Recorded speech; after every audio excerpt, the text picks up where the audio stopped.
კითხო.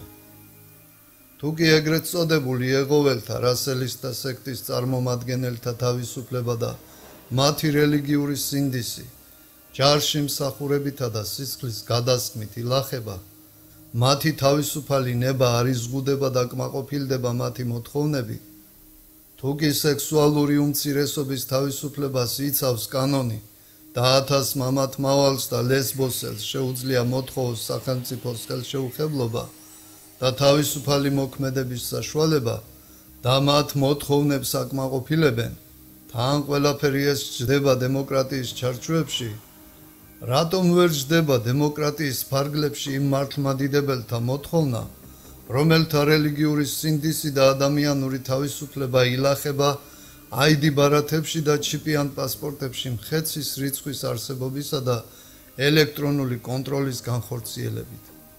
რატომ არ კმაყოფილდება მართლმადიდებელი ადამიანის მოთხოვნა ალტერნატიულ არაელექტრონულ უჩიპო საბუთებზე, სადაც არ იქნება დასმული მხეცის რიცხვი 666.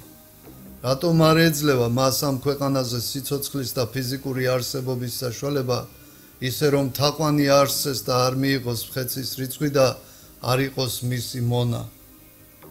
თუ კი იმისი საშუალება არ არის, რომ ასეთი საბუთები დაიბეჭდოს, მაშინ ძველი არსებული არაელექტრონული უჩიპო პასპორტების და პირადობის მოწმობების მოქმედება გაგრძელდეს განახლებისა და უვადო მოქმედების პირობებით.